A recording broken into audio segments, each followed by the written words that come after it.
The audience at my Berlin speech asked me several questions, very interesting, about kind of like the dynamic between inner game that leads to cold approach and then cold approach leading to a social circle game kind of setup. So how are these three parts working together and why are all of them very important? Please enjoy my answers.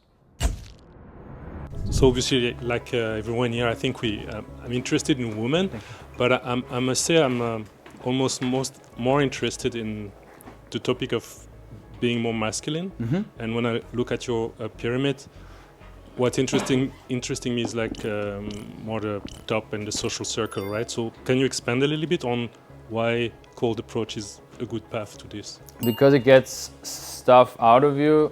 I think I mentioned it in the speech. Cold approach gets stuff out of you that other things don't, right? Like if I send you after a hot woman right now, you will have reactions. You know, how many approaches you've done? No, Exactly. So you don't know. And as soon as you would do 1 or 5, you would be like, oh my God, why am I shaking? Why is my twitching? Why is my voice so? And you know, and you're like, oh shit, I got work to do, right? And then you can bring it back to, why is that? Why am I not comfortable? Maybe I don't believe in myself. Maybe I put too much value on her as this status thing. Maybe I got bullied at school and by that one girl, and then or by the Chad who had the girlfriend, and now the inner game starts again, but she triggered it, whoever that woman was. So all our workshops are an inner game workshop. We just use cold approach to get the thing to the surface faster. Because I could sit down with you for 2 hours and ask about your childhood and your relationship with your parents, or I just tell you, talk to that girl, and I listen in for 3 minutes. And I will learn way more about you. And then it keeps going and going and going, you know, and then you will do that often, and then you will have a relationship, or you will sit with a girl on a date and she will talk and she will give you signals and you're like paralyzed and you can't touch her. And you know she's here for a reason, like she wants you, but you, for some reason, you can't just put your arm around her. And again, it's like, why am I so afraid? What is fucking going on in my brain, you know? Or you want to kiss her and you're going to go in for the kiss, and then you're at your space and you want to lead her to the bedroom, but you do it in a weird way. And in a relationship, and then she says something, you feel really insecure, and you know what I mean?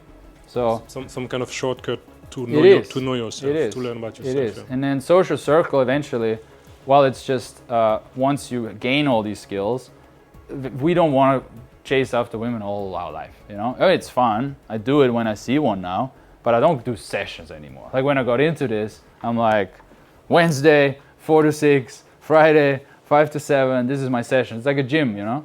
Now I'm like, I see a beautiful woman, I talk to her. I make a connection. Or I see an interesting guy, I talk to him. So I use the skill. But how I get laid now, I mean, I have a girlfriend, I'm monogamous, but how I got laid a lot the last 2 years were through social circle. It's basically like, you want to work a job where you work per hour, or you want to build a business where other people work for you and you get the rewards. It's the same. So if you build a good social circle, I can connect people in this city. I can go to New York, connect some people, leave for a year, come back, they build more, I join the party, I meet girls. I didn't do anything for it. And I can do this around the world, and then through Instagram, it's all connected. So you don't know yet, so you have to approach. So do your first approach tomorrow. What would you say are the 3 biggest mistakes that you did when you started cold approaching? Not starting earlier, assuming whatever is in my head is reality. So like creating a reality that is not reality. So she looks a bit grumpy, therefore she's grumpy and doesn't want to talk to me. She's on the phone, therefore she's busy and doesn't want to talk to me. She's walking a bit fast, therefore she's late and doesn't want to talk to me. And then just assuming that's the truth, when in reality I have no fucking clue and the mission is to find out. And did you say 3? Yes. Okay, it's good to put it like that. And I would say not closing enough, right? Like again, assuming it's the same thing of like, oh, she didn't talk too much and she moves a bit, therefore I shouldn't even ask for a number, or therefore I shouldn't even ask to hang out, and therefore, blah, blah, when you just, just try. So yeah, that's, I would say top 3. I will add one more, which is not recording myself. So I did eventually, but you can shortcut your progress by just having an audio recorder, or you can literally just use one of these old headphones, you know, and just having a note on your phone, let it roll. It's obviously weird when the phone is recording and you're like, what's your number? And they're like, why are you recording me? So I don't know, get a second phone. But yeah, then you can hear, oh shit, I'm talking way too fast. Oh my God, I was cutting her off. Oh my God, I'm talking really quiet. Or every time I say something, the voice goes up like this, and it sounds really gay. So that helps a lot as well. Yeah. You brought up all those initiation rituals, Yeah. you know, about ancient tribes, and in general, you talked a lot about inner game. Like for me, that was always clear that this is super important. But still, it's just a personal reference from friends I see that go to different dating coaches. 60 till 90% are still on how you approach her, how to get her number, and just ignoring this big thing. The inner game, yeah. Yeah. So my question would be, how, why, when did you come up with inner game? When did you realize that it's not going to help you to try a different line, that you have to go deeper? Maybe you can just talk freely about that journey. Yeah, sure. I mean, I understand why dating coaches talk about how the line and the thing, because that's also what guys ask, first of all. That's what they want. They say, what do you usually say, right? What to do? I came up with it after I approached a lot, right? So it's kind of like, there's always this balance of action and inner game. So inner game will always be important, but you can overdo it as well, right?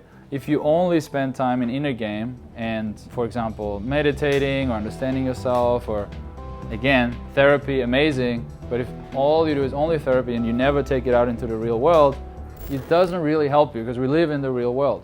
So the way I had it was like, well, I don't get girls, so how the fuck do I get girls? Let's just try these tricks, you know, and then it worked, but then it just didn't feel right. Okay, then you take one step back, you observe, you find out about yourself, and then you again put it on the real world. So there's this constant back and forth. And then the thing about inner game, it will never end, right? Because one day I will be I can be, like I said, a multimillionaire, and maybe I have 2 children, and I'm out of the game, and I have a wife, and I'll be at a dinner of some company, and then there's another man who also has a wife, and he also has 2 children, but he just says something that maybe triggers me, you know? Or I can see how my wife looks at his wife's fucking dress, and it's the one she wanted last week, and had a little argument about it, and then I'm like, oh, she was right, and I should have bought her a dress, or, you know, like, who the fuck knows? And I need to deal with that. And then bring it back to, no, wait, I'm a king, I'm good, I'm a great father, I provide really well. So it will always keep coming up, no matter of what stage in your relationship you are. And it's not really answering your question, but I have the mentality of inner game, always important, but it only is worth something if you put it in action. And you need to get out of your comfort zone to even properly reflect on your inner game. But if you never approach a woman on the street, you're never even challenging that part of you that is that little boy. Because you can be basically problem unaware. Yeah, because you have no references. No reference. You guys are, Inner game of your yeah, now.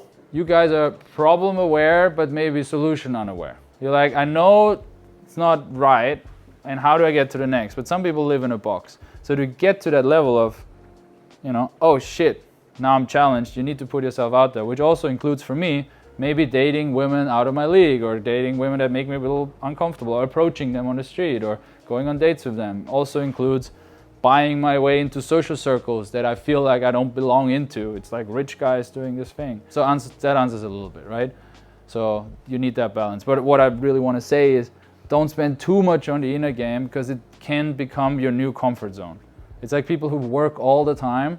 They say, oh, I work so hard. And it's like, yeah, but you're actually really comfortable in your office, you know? So, yeah. Any follow-up question? Just to mention it, the question was more about if there was, you kind of answered it, if there was any like moment or situation where you were like, okay, approaching 1,000 girls more won't help it here, because I had it. Yeah.